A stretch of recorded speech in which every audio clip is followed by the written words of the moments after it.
Hello అందరికీ welcome to our channel. ఈరోజు వీడియోలో క్లే ప్యాన్ని ఏ విధంగా వాడాలి అండ్ వాడుకునే ముందు ఎలా సీజనింగ్ చేసుకోవాలి, వాడిన తర్వాత ఎలా క్లీన్ చేసుకోవాలి, దీంట్లో దోశలు వేయచ్చా, చపాతీలు మాత్రమే కాల్చుకోవచ్చా అనేది వీడియోలో మొత్తం ఉంటుంది. సో వీడియో మొత్తం ఎండింగ్ వరకు చూసి లైక్, షేర్, కామెంట్ చేయండి. అండ్ మన ఛానల్ ఎవరైనా కొత్తగా చూస్తున్నట్లయితే ప్లీజ్ సబ్స్క్రైబ్ చేసుకోండి.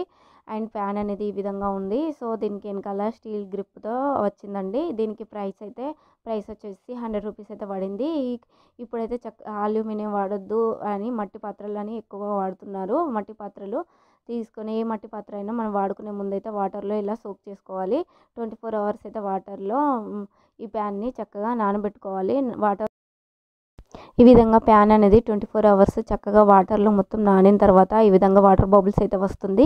ఇదంతా వాటర్ బబుల్స్ అన్నీ వెళ్ళిపోయి చక్కగా నానాలి. 24 అవర్స్ చక్కగా నానిన తర్వాత ఇదైతే తీసేసుకొని దీనిపైన లిక్విడ్ అయితే Vim liquid, dish wash liquid అయితే 1 డ్రాప్ వేసుకొని మంచిగా దీన్ని మొత్తం రబ్ చేసుకుంటూ వీడియోలో చూపిస్తున్నట్టుగా చక్కగా క్లీన్ చేసుకోవాలి. ఇలా క్లీన్ చేసుకోవడం వల్ల మంచిగా దీనిపైన ఉన్న కలర్ ఏమన్నా దుమ్ము ఇట్లా స్మెల్ అనేది రాకుండా చక్కగా క్లీన్ అవుతుంది. దీనికైతే స్టీల్ స్క్రబ్బర్ అయితే యూజ్ చేయకూడదు. ఈ విధంగా స్మూత్ స్క్రబ్బర్తోనే చక్కగా క్లీన్ చేసుకోవాలి. ప్యాన్ని ఈ విధంగా నీట్గా కడిగేసుకొని వాటర్తో వాష్ చేసుకోవాలి. వాష్ చేసుకున్న తర్వాత దీనికైతే వాటర్ తడి లేకుండా మంచిగా నీట్ క్లాత్, కాటన్ క్లాత్తో తుడుచుకోవాలి ప్యాన్ మొత్తం. లేకపోతే ఎండలో అయినా ఆరబెట్టుకొని డ్రై చేసుకోవాలి. ఈ ప్యాన్ని ఇలా చేసుకున్న తర్వాత డ్రై అయిపోతుంది. డ్రై అయిపోయిన తర్వాత ఇప్పుడైతే మంచిగా దీనికి ప్యాన్కి అయితే చక్కగా ఆయిల్ అనేది అప్లై చేసుకోవాలి. ఈ ఆయిల్ని మనం అయితే ఒక ఆయిల్ తీసేసుకొని కాటన్ను డిప్ చేసుకుంటూ ఆయిల్ అనేది చక్కగా ప్యాన్కి నీట్గా అప్లై చేసుకోవాలి. వీడియోలో చూపిస్తున్నట్టుగా నీట్గా అప్లై చేసుకున్న తర్వాత ఈ ప్యాన్ అనేది ఆయిల్ చక్కగా అబ్జర్వ్ చేసుకుంటుంది. లేకపోతే ఒక ఎండలో ఒక 5 మినిట్స్ ఆరబెట్టుకున్న తర్వాత కూడా డ్రైగా అయిపోతుంది. సో ఈ ప్యాన్ని ఈ విధంగా ఆయిల్ అంతా అప్లై చేసుకున్న తర్వాత ఒక 5 మినిట్స్ అయితే చక్కగా మనం ఎండలో అయితే ఆరబెట్టుకోవాలండి.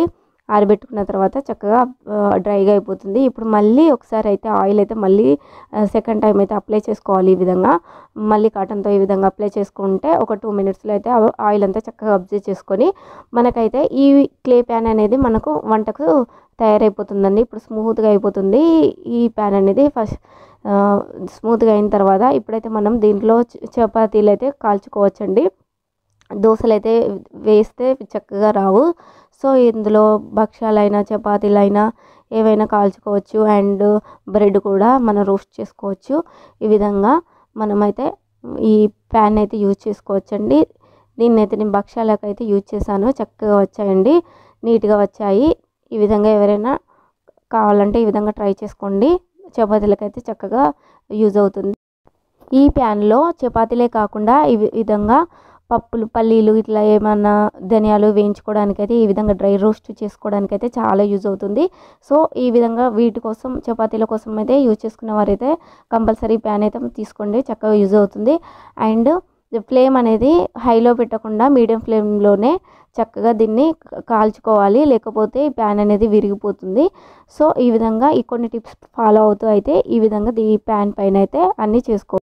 వీడియో నచ్చితే లైక్, షేర్, కామెంట్ చేయండి. ఇలాంటి యూస్ఫుల్ టిప్స్ కోసం, useful videos and healthy recipes కోసం మన ఛానల్ని సబ్స్క్రైబ్ చేసుకోండి. Thanks for watching.